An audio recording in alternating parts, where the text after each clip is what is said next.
On the 2nd of November 2033, the high-ranking detective Quinn Larns, who made a name for herself, has been arrested as of late on account of the horrific murders of 7 locals in the state of Detroit, Michigan, all of whose hearts have been carved from their chests and still remain missing. Similar to the Pants case that Larns was working on just last year, the Detroit police have made no statements about the arrest and refuse to answer any of the questions the public eagerly awaits the answers for. Quinn Larns has and continues to maintain her innocence. I've already told you what happened. What more do you want me to say? I didn't do this. Do you hear me? I didn't do this!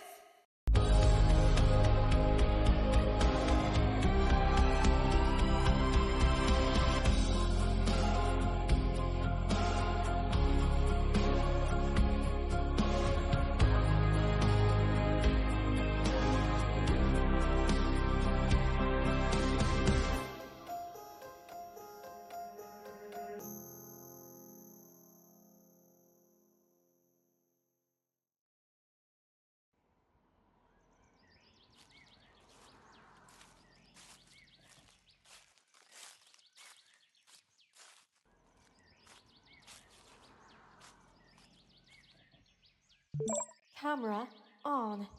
Battery full. Date November 9th, 2033. Okay, and we are rolling. Hello, ladies and gentlemen. This podcast is going to be quick. My assistant Lani, my sister Penelope, and I just wanted to take a moment to comfort all the families out there who are related to the 7 victims who were brutally killed. May our sympathies be in your hearts. None of us could ever imagine what you are going through. We pray all of you are able to find peace as well as the victims' souls. It is strange, though. The new state of the hearts weren't found. What would a detective, such as herself, want anything to do with them? Maybe she ate them. Penelope! What? Not funny. It is possible. 7 of them, though? I agree with Lani. It doesn't make much sense. Well, the police seem to be pretty secretive about it. Perhaps Larns is telling the truth? Police are secretive about almost everything, especially around here. It's nothing new. Regardless, it doesn't matter. There's nothing we can really do about it except for hope the real killer is brought to justice. But if they think she's the real killer, then... Oh, hold on. Hello? Oh, hello, officer. Penelope, how's it going with your client in Flint? Okay. Crazy as the lawyer life gets. I'd tell you the details, but obviously it's classified. Yes, sir. I wish I could tell you, though. The tea is quite juicy. I don't think that's the term for it. Whatever. We'll be there. That was Sheriff Wilski. He said that Detective Larns wants to meet with us. Wait, what? Did he explain why? Also, it's Larns. Whatever, and not really. Just said he wanted to meet at the police station tomorrow at 11. 11? No, my client is doing court tomorrow in Flint. Now I can't do the bad cop persona. Oh no, what a shame. It's a crime, really. Hey! It's alright. We'll probably get the interview done quicker that way. Fine. Just don't miss me too much. Oh, we'll definitely be trying not to. Ow! Just make sure to tell me everything about what Larns says. Don't leave out any details. Okay, Ella? Yeah, fine. And it's boss to you. Sure thing, Ella. Stop calling me Ella. Sorry, Ella. Dude, come here. I'll teach you not to Ella me. No, hold Stop. still. Seriously, I'm sorry. Get off me. Please, actually get off me, you oversized piranha. Shut up, you dweeb. Wait, guys, the camera, watch out for the... camera.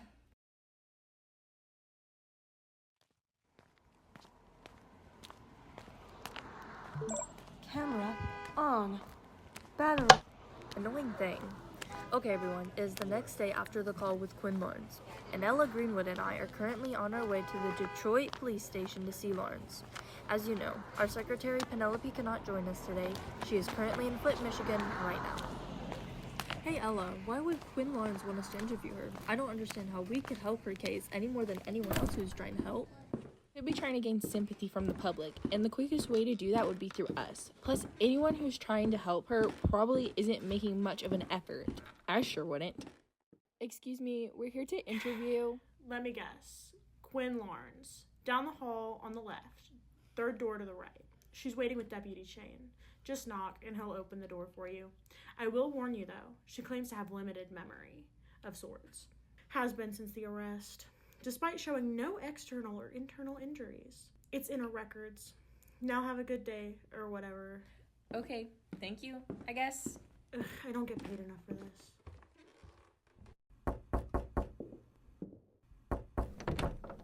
Deputy Chain, my You name's... have 10 minutes.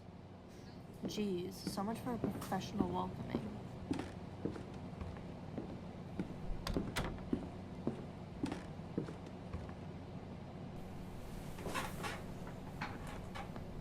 Miss Larns, my name is Ella Greenwood with one of my assistants, Lani Maurder. We're here because you wanted to speak with us. I know who you all are. I've listened to your podcast many times before. I trust you are a good source to come to when someone has a story to tell. I wouldn't have requested for your presence otherwise. There's supposed to be 3 of you. Am I right? We apologize on behalf of Penelope Greenwood. She couldn't be here for today's meeting. I see.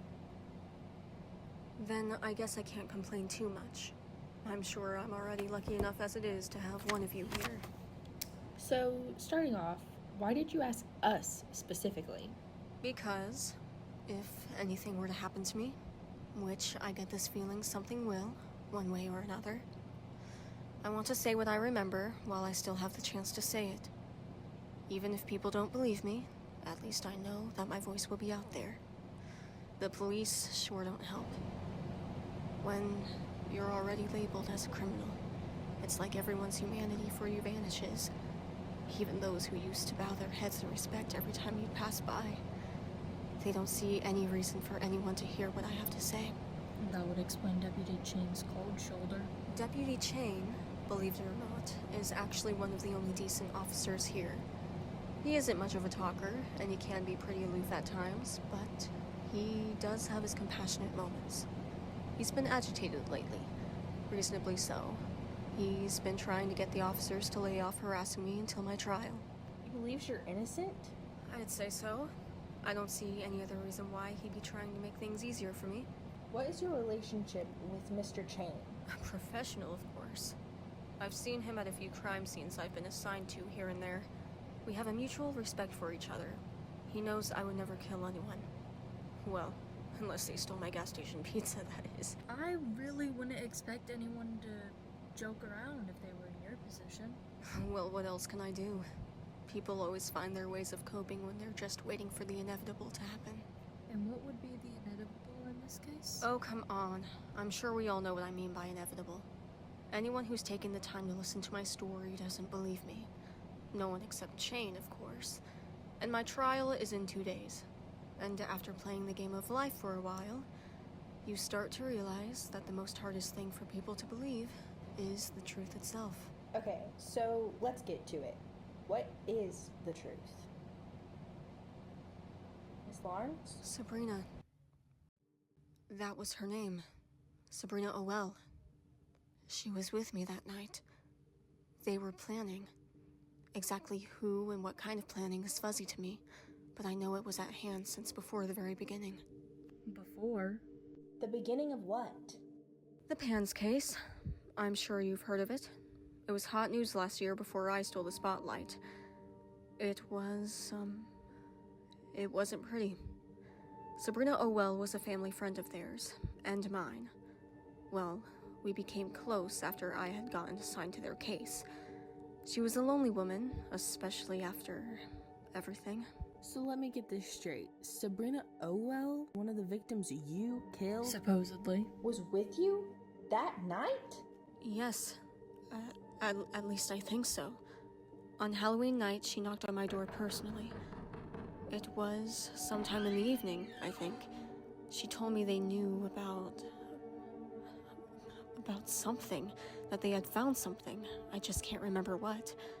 I know that she told me to pack and leave immediately, that they were coming. Who? Who was coming? The ODs. ODs?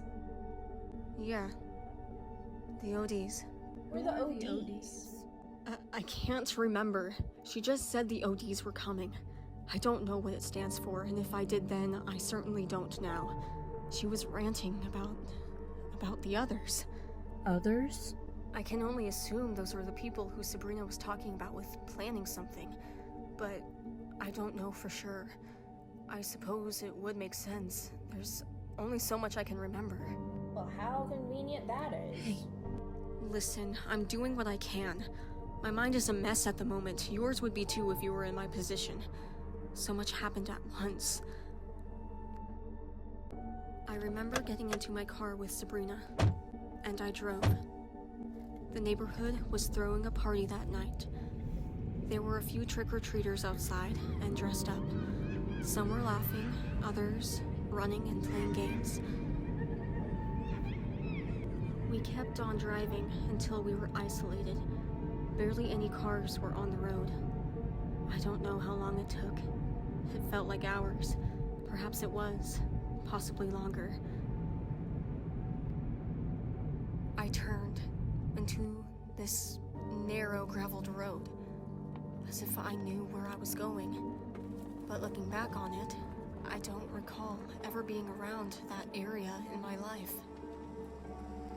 I pull up into an old abandoned-looking cabin, and 5 people come out. They looked as if they were ready for the apocalypse to happen. They each had one of those large camping backpacks on their person, and had weapons, and all of them were even dressed in camouflage. All of them managed to fit inside my vehicle despite the compact space and the absence of seats needed to fit them all. Sabrina said, "Where's Lawrence?" I think. Yeah, Lawrence. One of them said he hadn't come back since the perimeter check. The next thing I remember, I'm booking it. I sped through the empty streets at night. My headlights were so dim they might as well have never been on at all. And it felt like the only thing keeping me alive was adrenaline. We were running from a van, a black van. The others were shouting, and I heard gunshots. Whether from the van or from us, I don't know, but I can make an educated guess. One of my tires was shot, and I was scrambling for the brakes when the car swerved out of control. We hit the rail against the side of the road, and we went down the bank, and we crashed. When I woke up, I was on the ground, a little ways from my now demolished car. I heard the loud clash of a van's door sliding closed. I could feel a pain in my side. I was bleeding. I know I was. The last thing I heard were heavy footsteps, like boots on stiff ground, before I blacked out again. And then I woke up in my bed, as if everything that had just happened to me was a distant dream you can't remember all the parts to. My left side, where I felt the pain, completely fine, not even a scar. And my car, in perfect shape in my driveway when I looked outside. The tires looked fine, and the inside was exactly how I left it the night before. So I just let it go. Thought it was some wild dream that got caught up in my mind from all the crazy elements in my own life. I continued working from home on the Pans case like it was an ordinary day, and had a coffee with Mr. Chain. I told him my dream, and you know what he said? "Yikes. You really need to take a break from work, Q's. All this work is making your imagination go wild." We laughed it off. Until the next day. When I was over here at the station, dropping off some of the files I worked on with the Pans case, there were sirens blazing close by, and I didn't think anything of it. I mean, it's a city after all. It was normal, especially close by to a police department. But then, before I knew it, I was being besieged, pinned down like an animal. I wasn't even told I was being arrested for 7 accounts on first-degree genocides until I was close enough to the police car. There were people everywhere. Some shocked, horrified, disgusted, I didn't have an alibi. The most I could do was say I was at home. But when the neighbors were questioned, they said that I wasn't. That I had left that Halloween night in quite a hurry with Sabrina Owells. That's when I wondered. Perhaps that dream I had wasn't a dream. What if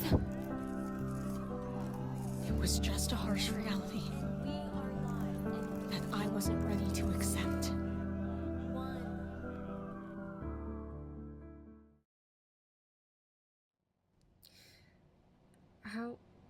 How do you know you didn't do it and just don't remember it? Because I have no reason to kill them. Perhaps you did. You just don't realize it. Deputy Chain agrees with It me. doesn't matter what Deputy Chain thinks. His support alone isn't going to stop you from a prosecution that you rightfully deserve. Ella. No wonder no one believes you. It's a complete ridiculous story. If you're going to try to defend yourself, at least have a thought-out plan of what your alibi is going to be, instead of just playing the I forgot card. Ella, that's... Now you've wasted our time on a sorry attempt to try to get out of the consequences of your actions. That's enough. Your time is up. Out. Thank you for your time, Miss Larns. I apologize about my partner's behavior. No. I should have expected it. I just thought that perhaps you all would be different. Are you serious? Do you even realize how unprofessional that was? What, you expect me to be nice to a murderer who thinks she can just get away with it? If she comes up with a made-up story, I was right. She was just trying to gain sympathy, and it's not working. That's no excuse. What you did was immature. That was unfair to her. Unfair to all the victims' families when she decided to take their lives, so their parents, their siblings will never get to see them again? We don't know if she did it for sure. Wait, so you're saying you actually believe her?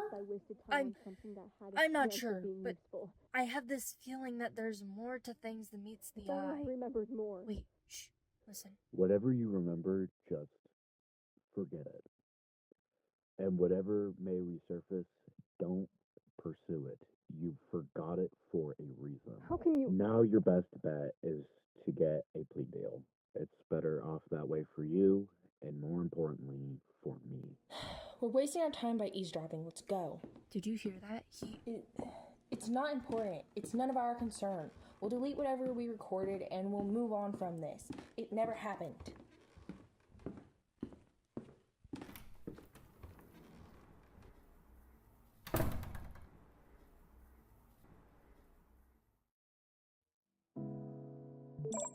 Hello, everyone.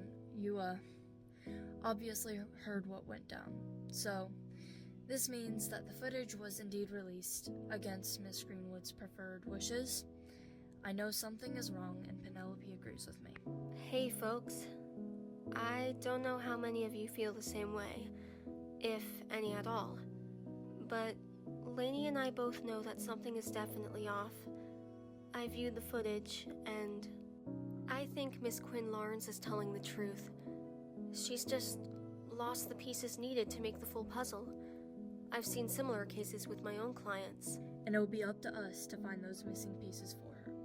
We don't know where we can go from here or even where to start, but we do know one thing. Quinn, we're on your side.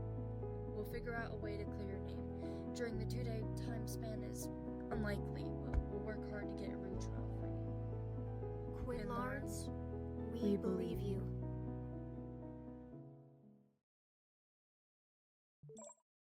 Camera? Shut up, okay? Today is the day of Quinn Larns' trial, and I already got permission ahead of time by the judge to record in the court, which, may or may not be because my grandfather has some connections. But besides the point. With a bunch of convincing from Lani and unfortunately a lot of please Ellis from Penelope, the footage of the interview with Larns will be put up. I would like to formally apologize for my behavior after the interview. I was just very upset. And I'm sure most of you would understand. I would like to take a moment to once again be here to support the families who must be going through the unimaginable. Looks like we've got an unknown number. Might as well scam the scammer, am I right? No hablo inglés? Who is this? Who do you think I am? Ella Greenwood. Okay, seriously, who is this? Nate from high school? Listen, Nate, it was totally valid of me to break your stupid dinosaur toy after you put gum in my hair. Plus, it's sort of your fault for having it out to begin with. Listen to me. This is no joke, Ella. You have no idea what you have done. They are watching. They already have one down. And even deleting that audio won't save you now. They will not be taking any more chances. You are not safe. What? I don't understand. What are you? Ella, it's Larns. She's dead.